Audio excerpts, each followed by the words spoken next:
A wolf without a pack is a ghost, a whisper of what should have been, a shadow clinging to the edges of a world that no longer wants it. To be hunted by strangers is the law of the wild. To be hunted by your own is a severing of the soul.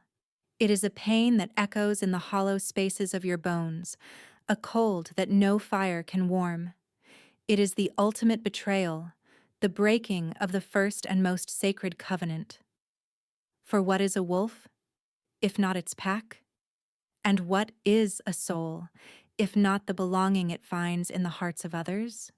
The truth is a brutal thing. Sometimes the only way to find your true place is to be violently torn from the one you thought was yours. Sometimes the arms of your enemy are the only sanctuary left. The forest floor was a blur of decaying leaves and slick black mud beneath Lyra's paws.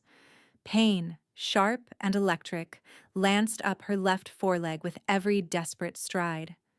The scent of her own blood was a traitor, a bright metallic flag signaling her position to the hunters behind her. And the hunters wore familiar faces. Their howls were not the calls of strangers seeking to defend a border. They were the righteous, furious cries of her own kin, her Silver Moon pack.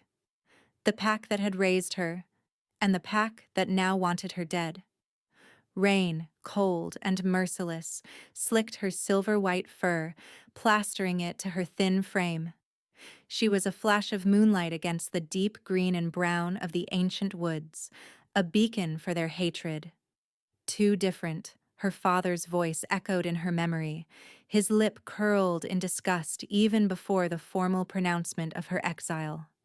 A runt, a flaw in the bloodline. Her silver coat is a mark of weakness, an ill omen. She had been born under a full moon, and her fur had come in the color of its light, not the strong, earthy gray of her pack. It was a poetic cruelty. The source of her name was the source of her damnation. A branch whipped across her muzzle and she yelped, stumbling. The howls grew closer, laced with the voice of Ronan, her brother, his youthful tenor now hardened into a hunter's cruel baying. The betrayal from him cut deeper than the gash on her leg. They had tumbled as pups together, shared secrets under the stars. Now he wanted her pelt. If you're already hooked by Lyra's desperate escape, smash that like button and drop a comment telling me if you think she'll survive. Your engagement helps this story reach more werewolf romance fans. I am in his mind. I must be. This is not real. The thought was a frantic prayer, a denial against the undeniable truth of her senses. She was losing ground. The burning in her lungs was a fire she couldn't quench, and the world was starting to tilt, the mighty oaks swaying like drunken giants. Ahead, a subtle shift in the air, a new scent on the wind. Pine, yes, but underneath it, something sharper, something primal and dangerous. Ozone and cold stone and something else. Something that spoke of ancient power and absolute authority, the border. The scent line of the Shadowfang pack. To cross it was suicide. The stories told to pups to ensure they never strayed were of the Shadowfang Alpha, Kale, the butcher of the Blackwood, a monster who devoured trespassers and left their bones as warnings. But the howls of her own pack were at her heels, promising a death just as certain and infinitely more personal. One death or another. A stranger's teeth or her brother's. She didn't hesitate. With a final, ragged burst of speed, she threw herself over the invisible line, collapsing into a heap in the foreign territory. The world dissolved into a smear of gray and black, the sound of her own frantic heartbeat fading into a dull, distant drum against the roar of the rain. The last thing she registered before darkness claimed her was the sudden, profound silence. The hunting cries of the Silver Moon pack had stopped, utterly, as if a god had placed a hand over their mouths. Wait, did she just cross into the territory of the most feared alpha alive? Hit that like button if you're terrified for what comes next, and comment whether you think Kale will kill her or save her. Consciousness returned, not as a gentle dawn, but as a violent jolt, a primal terror that seized every muscle. She was not alone. The scent that had marked the border was now overwhelming, an oppressive blanket of raw power that stole the air from her lungs. It was the smell of dominance, of an apex predator so far above her on the food chain that her wolf spirit instinctively screamed at her to submit, to flatten herself against the earth and show her throat. She forced her heavy eyelids open. A wolf stood over her. No, not a wolf. A dire wolf. A creature torn from the pages of legend. He was immense, his frame a solid wall of muscle and midnight black fur that seemed to drink the very light from the forest. His shoulders were as broad as a boulder, and his head was a massive, intelligent wedge of lethal grace. But it was his eyes that held her captive. They were not the yellow or amber of a normal wolf. They were the color of molten gold, glowing with an internal fire, and they were fixed on her with an unnerving, analytical intensity. This was him. This had to be Kale, the butcher. She was dead. Her body remained frozen, but her mind raced. This is it. At least it will be quick. A stranger's mercy is better than a brother's hatred. She waited for the snap of jaws, the final crushing pressure. But it didn't come. The great black wolf simply watched her, his head tilted slightly. A low rumble started in his chest, a sound so deep it vibrated through the ground and into her bones. It was not the growl of aggression she expected. It was questioning. He took a slow, deliberate step closer, and his massive head lowered. She flinched, a pathetic whimper escaping her throat. His wet nose nudged the gash on her leg. The touch was surprisingly gentle, a ghost of pressure against her savaged flesh. He inhaled deeply, tasting her scent on the air. He smelled her silver moon blood, the tang of her fear, the exhaustion radiating from her. And then his golden eyes met hers again, and she saw a flicker of something else in their fiery depths. Not pity, not mercy. Recognition. It was as if he were looking past the dirt and the blood and the shivering, pathetic creature she was, and seeing something else entirely, something he had been looking for. He saw the silver of her fur, not as a flaw, but as a rarity, a treasure half buried in mud. He saw the defiance that still burned in her, the will to live that had driven her across his border. He saw her. This is the moment everything changes. If you're loving the chemistry between these two, show some love with a like, and tell me in the comments what you think Kale sees in Lyra. The shift was not fast. Nothing with Kale was fast. He moved with the patience of a mountain, immovable and eternal. He picked her up, not by the scruff like a pup, but with a strange, almost reverent care, his jaws gentle but firm around her torso.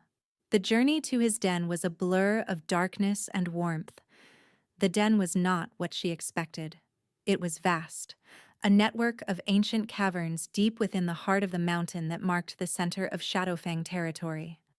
The walls were cool stone, adorned with luminescent fungi that cast an eerie, blue-green glow. He laid her on a bed of soft moss and furs, the most comfortable surface she had ever felt. And then, without a word, he began to tend to her. He cleaned her wounds with a patient, methodical care, using moss soaked in cool spring water. He tore strips of soft leather from somewhere in the shadows and bound the gash on her leg with the practiced efficiency of a healer. The touch of his claws against her skin sent strange sparks through her. It was not the pain of wounds being tended, but something else, something electric and new. She was terrified, yes. But beneath the terror, a tiny, stubborn seed of something else began to bloom. Gratitude, wonder, the primal, undeniable pull of a powerful wolf. He was a legend made flesh, and he was touching her with hands that were meant to destroy, but were instead healing. When he was done, he sat back, still in his human form, his back against the stone wall. He was bare-chested, his skin tanned and marked with faint scars, his black hair tied back. His eyes, those molten gold eyes, remained fixed on her. Why? Her voice was a croak, barely a whisper. It was the first word she had spoken since waking. Cale was silent for a long moment, his gaze unwavering. When he spoke, his voice was a low, dark rumble that seemed to come from the very depths of the earth. It was the kind of voice that commanded obedience without raising, the kind of voice that could make a mountain tremble or a gentle stream calm. "Because," he said, his words measured and deliberate, "your pack is made of fools." It was not the answer she expected. "They cast out the moon," he continued, his gaze dropping to her silver fur, "because they could not understand its light." He stood, his immense frame unfolding, and moved toward the entrance of the cavern. He paused at the threshold, his silhouette framed by the dim light from beyond. "You are safe here, Lyra of the Silver Moon. You are under the protection of the Shadowfang Alpha. No one will touch you."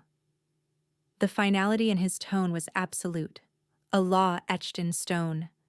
And then he was gone, leaving her alone in the soft glow of the cavern, her heart a strange, confused tangle of fear, relief, and the first tentative stirrings of something far more dangerous. Cale just called her pack fools and claimed she's under his protection. Drop a like if you're feeling the possessive alpha vibes, and comment if you think this is just protection or something more. The days that followed were a strange, surreal dream. Lyra expected hostility from the Shadowfang pack. She was an outsider, a trespasser from a rival pack. Instead, she found something far more complex. They were wary, yes. Their eyes followed her with suspicion and curiosity in equal measure. But they did not attack. They did not snarl. They kept their distance, and that distance was enforced by an unspoken law. The Alpha had claimed her. And no one defied the Alpha. Cale himself was a paradox. He was present, always, a silent, watchful guardian. But he did not speak to her often. He brought her food, fresh kills, prepared with surprising care. He checked her wounds every evening, his touch as gentle and impersonal as a medic's. He did not force her to shift to her human form, allowing her to remain in her wolf shape, which was both a comfort and a barrier. She observed him. It was impossible not to. He was the axis around which the entire pack revolved. He moved through the den with a quiet authority that was breathtaking. His pack was different from hers. They were not bound by blind obedience and fear. They were bound by respect, by loyalty earned through strength and fairness. He was not a tyrant. He was a king. And she, a nameless refugee, was somehow under his very specific, very intense protection. She began to venture further into the den, her natural curiosity overcoming her fear. She met Mara, the beta, a wolf with eyes like flint and a scar bisecting her muzzle. Mara did not like her. That much was clear, but she also did not harm her. She simply watched, her gaze sharp and assessing, as if waiting for Lyra to reveal her true nature, her hidden threat. Lyra met Finn, a young pup with a twisted leg who had been found abandoned in the woods. The other pups avoided him, but Lyra did not. She spent an afternoon helping him practice a limping run, her patience mirroring the strange patience Cale had shown her. Finn's eyes, bright with gratitude, reminded her of something she had almost forgotten: the simple, uncomplicated joy of connection. It was Finn who started calling her Moon, his childish pronunciation making it sound like a term of endearment rather than a curse. And slowly, imperceptibly, the name began to stick with the other wolves, losing its sharp edge. She was no longer the Silver Moon intruder. She was simply Moon, One evening, as twilight painted the sky in shades of bruised purple and deep rose, Lyra found Kale sitting alone on a high ledge overlooking the valley. The wind tugged at his dark hair, and he seemed lost in thought, his gaze fixed on the distant, darkening horizon. She hesitated, then, driven by a strange magnetic pull, padded closer. He did not turn, but she knew he sensed her presence. She sat beside him, keeping a respectful distance, two wolves looking out at a world bathed in dying light. The silence between them was not awkward. It was companionable. "Why do they call you the Butcher?" she asked softly, her voice barely audible above the wind. It was a bold question, a dangerous one, but she needed to know. Who was this wolf who had saved her? Cal was silent for so long she thought he wouldn't answer. When he finally spoke, his voice was low, devoid of emotion, a simple recounting of facts. "Because I slaughtered an entire raiding party, 20 wolves. They came to steal our territory, to kill our young. I left none alive." He paused, then continued, his tone gaining a faint, bitter edge. "They call it butchery. I call it protection." He turned his head to look at her, and his golden eyes held a depth of old pain, a weariness that spoke of burdens carried for too long. A leader protects his own, by any means necessary, even if it means becoming a monster in the eyes of others. Lyra met his gaze, and she understood. He was not a monster. He was a shield, a very, very sharp shield. "They are wrong about you," she said quietly, a simple statement of truth. Something flickered in his eyes, a crack in the impenetrable wall of his composure. He looked away, back at the horizon. "As they were wrong about you." The words hung in the air between them, a mutual recognition, a shared understanding of what it meant to be judged by those who did not see, who did not understand. It was the beginning of something neither of them could name, but both could feel. A slow, inexorable pull, like the moon drawing the tide. The connection is real, you guys. If you're already shipping Kale and Lyra, hit that like button and comment your favorite moment between them so far. The fragile peace was shattered 3 weeks after Lyra's arrival. A messenger arrived at the Shadowfang border, a young, trembling wolf from a neutral pack. He bore a message, not from Lyra's former pack, but from the Silver Ridge pack, a powerful coalition to the east. The message was for Kale, and it was delivered in the form of a challenge, wrapped in the polite language of diplomacy but laced with threat. The gist was clear. Lyra, dubbed the Stolen Moon, was a prize of war, a symbol of Silvermoon's disgrace. Silver Ridge Alpha, Theron, a known rival of Kale's, demanded her return, or he offered an alternative, a formal duel at the next full moon, at the neutral ground of the Weeping Stones. Winner takes all. Kale's pack was assembled in the main cavern. Lyra had been listening from the shadows. A prize, a stolen treasure. The words ignited a fire in her belly, a rage so fierce it burned away the last vestiges of the timid, broken Omega she had once been. She would not be a token passed between warring alphas. She would not hide in this mountain while Kale risked his life for a battle she had caused. She stepped out of the shadows, her chin high. All eyes in the cavern turned to her. "I am not a prize," she said, her voice clear and ringing with a strength no one there had ever heard from her. "I am not the Stolen Moon. I am a wolf of the Shadowfang pack, and I will stand with my alpha." A murmur went through the assembled wolves. Mara stared at her, her flinty eyes wide with shock, but for the first time, Lyra saw a flicker of something else in her gaze. Respect. Kale turned to her, a storm of emotion swirling in his golden eyes, anger at her defiance, pride in her courage, and a fierce, possessive love that made her breath catch. "This is not your fight, Lyra." "You made it my fight when you claimed me," she retorted, her gaze unwavering. You taught me not to be a victim. Did you think I wouldn't learn the lesson? Wherever you go, I go. The finality in her tone mirrored his own. He studied her for a long, silent moment, seeing not the shivering outcast he had found in the woods, but a queen in the making. He gave a slow, deliberate nod. So be it. The decision was made. They would face Theron's trap together. Yes, Lyra just stood up for herself and declared, she's Shadowfang.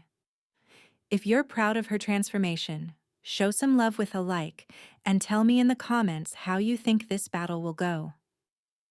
The night of the full moon was unnaturally bright, the celestial orb a perfect luminous disk in a sky of polished jet. It bathed the weeping stones clearing in an ethereal, silvery light. The stones themselves, ancient monoliths covered in moss, seemed to weep tears of dew in the moonlight. The air was thick with tension, a palpable humming energy that promised violence. Kale stood in the center of the clearing, a solitary figure of immense power, his black fur absorbing the moonlight. Lyra was hidden, as they had planned, within the shadow of the largest stone, her silver fur making her nearly invisible in the intense lunar glow. Theron entered the clearing, flanked by two of his largest warriors. He was a brute of a wolf, his gray fur scarred, his muzzle permanently curled in a snarl. He shifted to his human form, a sneer on his face. "So, the Shadow Walker comes," he mocked. "Ready to die for your little silver pet?" Kyle remained silent, his golden eyes fixed on Theron, his stillness more unnerving than any threat. "Enough talk," Theron spat and gave a sharp, piercing whistle. As predicted, the trap was sprung. From the darkened edges of the forest, dozens of silver moon wolves surged into the clearing, a gray tide of snarling teeth and claws, moving to encircle Kyle. It was an overwhelming force, an ambush designed not for a duel, but for an execution. Theron laughed, a triumphant, ugly sound. "You see, Kale? Power is not in magic, it's in numbers. It's a trap. Kale is surrounded and outnumbered. Hit that like button if you're on the edge of your seat, and comment if you think Kale and Lyra can survive this ambush." But as the circle of wolves closed in, something began to happen. A soft silver light began to emanate from the largest weeping stone. It grew in intensity, pulsing in time with Lyra's heartbeat.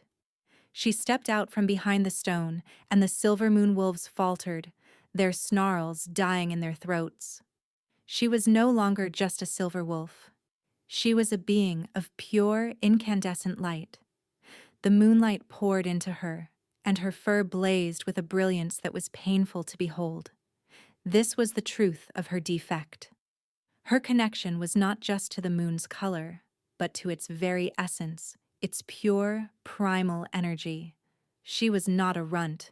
She was a conduit, a moon warden, a fierce, protective instinct, purer and stronger than any warrior's rage surged through her. These wolves had hurt her, cast her out, and now they threatened the one who had saved her, the one who had shown her what she truly was. She would not let them. She lifted her head and let out a howl, but it was not a sound of fear or pain. It was a chime, a note of pure, resonant power that vibrated in the air. The blinding light that radiated from her body pulsed outwards in a wave of energy. It didn't burn or tear. It simply was. The wave of pure moonlight washed over the ambushers, and they cried out, shielding their eyes. It filled their minds not with pain, but with a profound sense of their own treachery, the weight of their broken honor. They were stunned, disoriented, their bloodlust extinguished by a power they could not comprehend. Lyra just unleashed her true power. If you're absolutely shook by this Moonwarden reveal, smash that like button and comment what you think happens next. The tide of the battle turned in a heartbeat. The ambush was broken. Kale, freed from the closing circle, became a blur of black fury. He moved not with shadowy magic, but with the raw, physical power of a true alpha. He tore through Theron's personal guard and slammed into the rival alpha, a force of nature unleashed. The fight was brutally short. Kale didn't toy with him. He systematically dismantled him, his every move precise and devastating. He shattered Theron's authority not by killing him, but by utterly dominating him, leaving him a broken, whimpering mess on the damp earth. The remaining Silver Moon wolves, their pack bond to their defeated alpha broken, fled into the night. Silence descended upon the weeping stones, broken only by the panting of the victorious and the groans of the defeated. Kale stood over Theron's broken form for a moment longer, then turned, his chest heaving. He ignored the cowering alpha, ignored the dissipating energy of the fight. His golden eyes found Lyra. The blinding light around her softened, receding back into her until she was just a wolf again, her silver fur shimmering in the moonlight. He walked toward her, his stride filled with a reverence that stunned his own pack members who had arrived as backup and witnessed the entire event. He shifted to his human form as he approached her, his powerful body radiating heat and victory. But the look in his eyes was not of a victor claiming his prize. It was one of awe, of worship. He stopped before her, and to the absolute shock of everyone present, the mighty alpha of the Shadowfang pack, the butcher of the Blackwood, the Shadow Walker himself, dropped to one knee in the damp earth before her. He took her paw, now shifted to a human hand, and bowed his head over it. His voice, when he spoke, was a raw, emotional vow that echoed in the sacred silence of the clearing. They cast out the moon. I will worship it. He looked up, his molten gold eyes burning with a love so fierce it was a physical force. Be my mate, Lyra. Be my Luna. Be my untouchable queen. Kale just proposed. The butcher of the Blackwood is on his knees.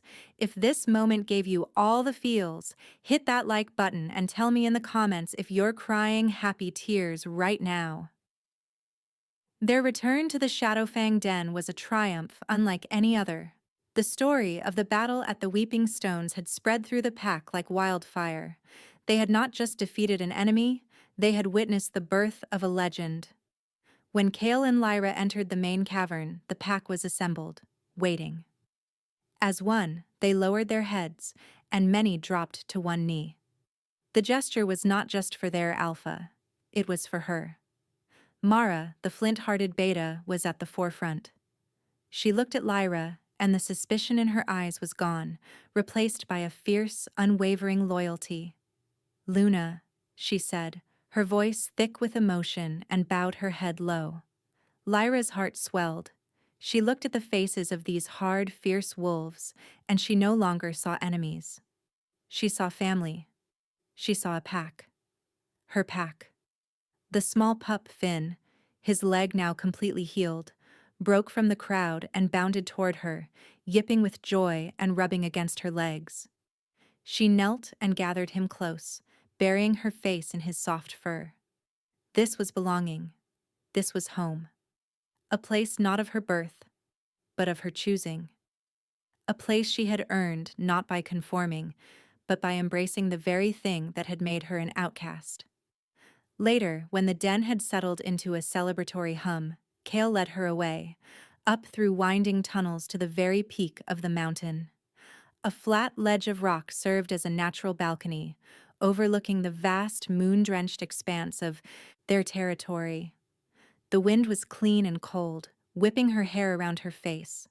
They stood side by side, two solitary figures who had found their other half. The world stretched out before them, a kingdom of shadow and silver. He reached out and gently touched the faint silvery scar on her leg, the last physical reminder of the hunt that had driven her to him. The touch was no longer just a source of strange energy. It was a connection, a circuit of shared history and profound love. It was a map, he said softly, his thumb tracing the line of the scar. It led you here. To me. She turned to him, her heart so full she felt it might burst. She saw her past, her present, and her future in his molten gold eyes. She saw acceptance. She saw devotion. She saw a love so powerful it had remade her world. He leaned in, his forehead resting against hers. The wind howled around them, a wild song for its new queen. He gathered her close, his arms a circle of absolute safety, a fortress against all the pain that had come before. He buried his face in her hair, inhaling her scent as if it were the air he needed to breathe. He whispered the words against her skin, the final perfect fulfillment of a promise made in the dark. You are safe here. And Lyra, the outcast, the flaw, the stolen moon, finally, completely understood. It was not a statement. It was not a promise. It was the simple, undeniable truth of her soul. She was home. What an incredible journey from hunted outcast to untouchable Luna. If you loved this story, please hit that like button and drop a comment telling me your favorite moment. And don't forget to subscribe for more epic werewolf romance stories like this one.